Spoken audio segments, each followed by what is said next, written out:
What's up, guys? Welcome to A Reseller's Life. My name is Chris. I go by Daily Refinement Online. In today's episode, I want to go over the difference between a $2,000 a month store, sort of somebody doing it part time, versus a $200,000 a month store, which is more of a corporate resale company. So I'm going to show you guys the difference between the way you source and then also give you guys some ideas on how you can do a little bit of both. So let's get into it. I'll switch to the screen share.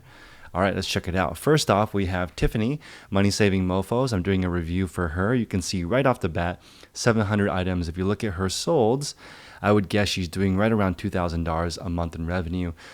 Nothing to shake a stick at. Excellent start. If you look at her store right away, the things I look for are photos. You can see that her photos are not crisp as far as like uncluttered and easy to understand. Here I'm going to give you guys the difference. This store is doing $200,000 a month. You can see all their pictures have nothing in the background except for something that might help you understand what it is, like 100% waterproof. I can see that without clicking into the item. You can see in this store just the top selling items. We're looking at just a few $100,000 in sales for just under 10 listings. These floor mats in this store, let's take a look at floor mats. This is one of the categories that I am researching on selling. You can see here they've sold almost 10,000 different sets of this one floor mat. So that's $300,000 in sales on just one listing. You can look at this. If you guys are wondering what's a 10 by 10 by 10 product, this would probably be one of them. They've sold over 10,000 items. I would guess the shipping is maybe around $12, depending on how much volume they do. Shipping wise, this product sells more than 10 times a day. What you could do is sell the exact same item for a few dollars less and it should sell. This particular floor mat does rank number one, and no surprise to me, it is in the truck category. You can scroll down here and see that it fits the Silverado 1500 and also the Equinox 2018. So they are custom printing basically these rubber mats that they are sending the customers. Amazing reviews. I do want to show you guys something pretty excellent as far as their policy, which is free shipping, free returns, and also when you get some of these more premium stores, you can see that they actually build their own sites inside of eBay. So this is a VIP store inside of eBay. It's got their social media stuff plugged in. It has a 365-day return policy, which is just phenomenal and amazing. Difficult to offer as a small store. And this is why I want to tell you guys the main differences between the store. When you look at them from a customer's perspective, would you rather buy from a store that's 365 days, free returns, 100% guaranteed, insane volume, fast, guaranteed one-day turnaround shipping, or just from somebody where you may not know? No knock on her store, but it's definitely not a corporate store. This is somebody's house usually. You can tell by the pictures. All of these photos are taken in someone's house, not particularly a store. I think if Tiffany were to just switch her store to looking more like a retail store, she would automatically increase her sales at least 10% because people are going to trust more. And contrary to popular belief, for the most part, people pay more to eat at McDonald's than a mom and pop shop when you look at the average cost of an item, just because they trust the consistency. McDonald's is not necessarily going to deliver a perfect product. As you can see, the stuff that Tiffany's selling in her store is probably higher quality than just generic stuff in that store, but we're talking about paying $30 for just generic rubber mats. That's pretty incredible. So also title-wise, Tiffany's doing a good job with her titles. I might recommend, maybe adding in the gender. Sometimes she, for this Ann Taylor pair of shorts, I don't know how much Ann Taylor makes in the men's category, probably none, but just in the clothing category, I see a lot of people put the gender as the second word. Also, like as an example here, Vintage Kenzie, I actually in this case would put vintage first, but boys I would put after Ralph Lauren in this shirt. Also, you can see the staging is a big difference. Here you have a shirt, in my opinion, this is too expensive for a boy's shirt. Even for Ralph Lauren, there's a lot of competition, and this photo looks like what you would see if you go to a garage sale and something is listed for $1 on a rack. That's the kind of feeling it gives me because the photo is not bright. It's also not square, and the contrast isn't snappy, meaning at the bottom of the photo you can see some light and the top of the photo it is dark. Versus if you look at a corporate store, everything is going to be pure white background. I think you need to find something sort of in the middle. So if you go to this store, one of the ways that you can actually start competing with these people is look at what is selling really, really hot and look at how their items rank. So the way that I found this store is I was actually researching something that I was already buying, which is rubber floor mats for one of my rental cars. So I typed in floor mats, and lo and behold, the number one ranked item is this store. So if you scroll here and you look at these different items, you can see just these 3 items right here are the top selling floor mats. Let's see, this one for car floor mats and this one for truck floor mats. They did, $250,000 in sales if you just count up how many of these have sold. Look how clear it is from this base photo what they sell. Basically floor mats in black, gray, or tan. That's really clear from the first photo.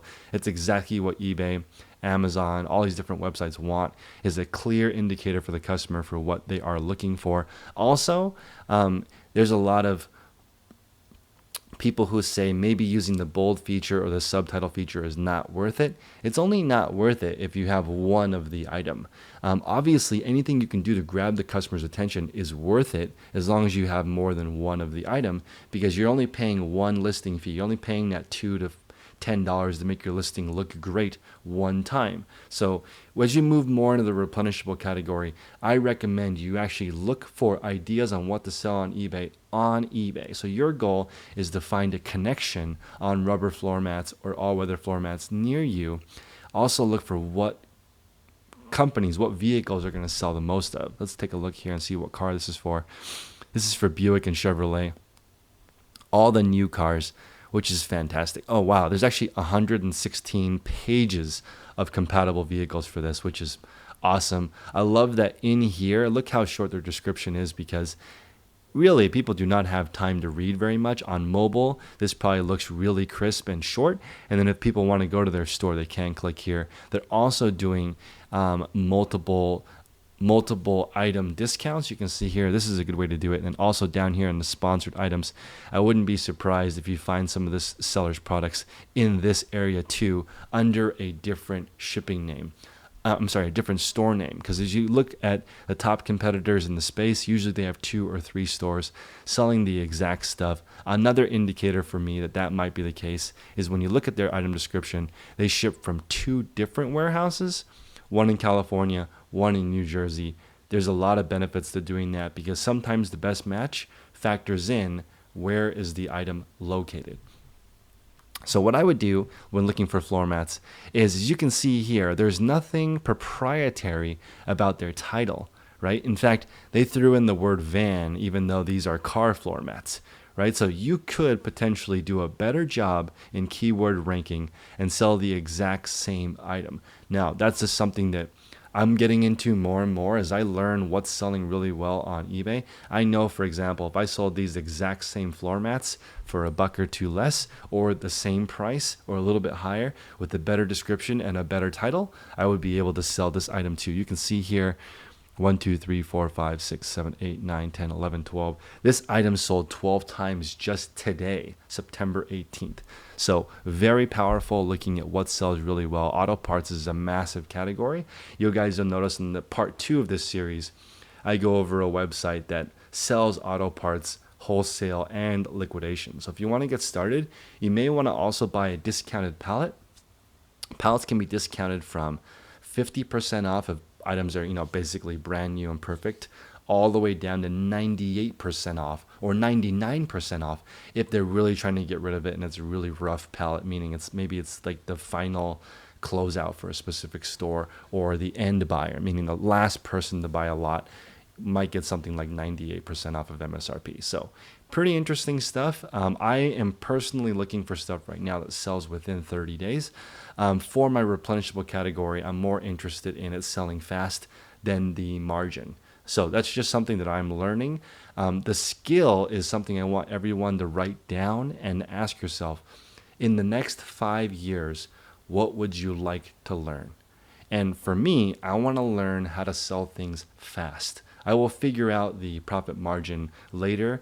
The profit margin really is just how well did you buy. I'm more interested in how can I buy things that are on trend that will sell right now. This is going to help you move that cash flow through. And as long as you have that skill of being able to determine how fast things sell, whether on Amazon or eBay or whatever platform you use, you're gonna have a huge heads up over the people, your competition, who are trying to maximize their margin. Because the thing is with that, people can always take that away from you by listing the same items for less. I find that playing in the sub $30 category, you're in a world of hurt if the only thing you can compete on is price, because there's not much price to discount. Also, I want you guys to take a look at the feedback of this person or this company. You'll see that most of the items this person sells are under the price of $30. And all of these items, for the most part, are not necessarily first class. So you're looking at really tiny margins potentially, but they're moving some crazy volume. And this just goes back to me wanting to reiterate with you guys, most replenishables are under 20 bucks. If you look at the average sale price of the top 100 stores on eBay, they are selling $20 stuff all the way down to $1 stuff, free shipping. This is where all the volume is done on these websites. You're choosing to sell on these websites, so you need to get with the program. Let's go back to Tiffany's store. Let's see, what other stuff do I look at? Product mix, shipping policies. Her shipping policies are pretty straightforward. Looks like she's just charging calculated shipping or free shipping on a better brand. Can't complain with that. Descriptions, let's take a look. Pretty straightforward. I don't think you need more than that. That's exactly what it is. Let's look at her feedback. Looks pretty good, 99.7. Decent volume. I would say she's doing about $2,000. For items under $30, you really don't need best offer. Let me see if she's offering best offer. I don't think so. She is on some items. Wait, you can offer best offer on an auction? I wasn't aware of that. But again, I recommend items under $30. You can just remove best offer. The market is the market. If you're going to list it for under that price, be confident in whatever you price it at, and just wait for it to sell, so you're not wasting a lot of time answering lowballs. When you start looking at bigger stores, none of them have best offer. It's just a waste of time for everybody. Pricing things a little bit too high and hoping for a best offer is a waste of time for everybody. Just offer the best price, competitive price, that somebody will buy it, and then move on. I did give a lot of thoughts here, but I do have some tips on how to grow your store. And I think this is going to be pretty obvious and applies to anybody who's listening to this right now. So I want you guys to focus on three things. One is picking an idea or a design. So for Tiffany right now, I recommend that she start looking for some replenishables slowly over time. But the immediate, how do I start earning some cash? What I recommend is she pick basically doubling up. From looking at her store, I would guess she's doing roughly 3 to 6 listings per day. Trying to get to the 50 listings per week is going to require just focusing on that specific goal of 50 to 100 listings per week, and then also focusing on time management, which brings to mind habits. So first thing, pick a specific goal. I would say 50 listings for you, Tiffany. Second goal, habits. I recommend 3 sprints. I'd like you to knock that out in 12 hours. Meaning during those 12 hours, get a babysitter or figure out a time when no one can bother you for 4 hours. Put your phone away and just get to it. Knock it out. And these sprints are going to be really good. These habits are awesome. If you do 12 hours a week of no distraction eBay time, guaranteed your store will double. So that, at least, it's going to go up by that much. 12 hours is sort of the minimum I consider in order to get this really going. I think around 20 hours, that's when you can start really building $500 to $1,000 a week income. And I know she is a parent, so there's a lot to ask, and know there's a lot of stuff going on right now. The biggest distractions that are going to happen in your store are going to be debt. Debt's going to really drain you. The second thing is going to be bad relationships. And then under bad relationships is actually good relationships. It does take time away from you. Can energize you a little bit, but again, I want you to get rid of bad relationships. I want to get you to get rid of debt if you can. Keep as lean as possible. And then the third one is, in order to execute your habits, That's just writing down what you're going to do tomorrow, today. So very straightforward. Pick a goal for you, Tiffany, 50 listings per week. I'd like you to narrow it down to 3 sessions of 4 hours that are uninterrupted. Put your phone away. You can even email me and say, Chris, I'm going to do the 4 hours now. Put your phone away, work for 4 hours. I think you can get up to 20 hours per week without totally sacrificing your entire life, but that's pretty much the max. 20 hours plus mom, that is like already your whole schedule. So that's my advice there. Oh yeah, I'm sorry. I forgot to finish my thought on the third distraction. So the first thing is bad relationships. The next thing is debt. And the final one is negative thinking. Negative thinking is going to super drain you. So what I recommend is staying off social media as much as possible, drinking water. I know it sounds crazy. Drinking water, getting enough rest, eating healthy. Those are going to help reduce the negative thinking. A lot of negative thinking just happens from feeling bad. So hopefully that is useful, guys. Going to switch over to this camera for a second just to finish it off for you guys. I want you guys to be successful in reselling, and getting from wherever you are to whatever area you want to be is just a system of tiny improvements. You're going to do things one by one, and you're not even going to notice the change over time, but daily those tiny changes really add up. Okay, so you're going to basically clean off your desk a little bit, organize things a little bit more, choose things that sell less often. As an example, I do not pick up used kids clothing. I don't recommend you do that, even if it's expensive, because of the time involved and the really slow sell-through. Clothes to begin with is already a 5% average sell-through rate.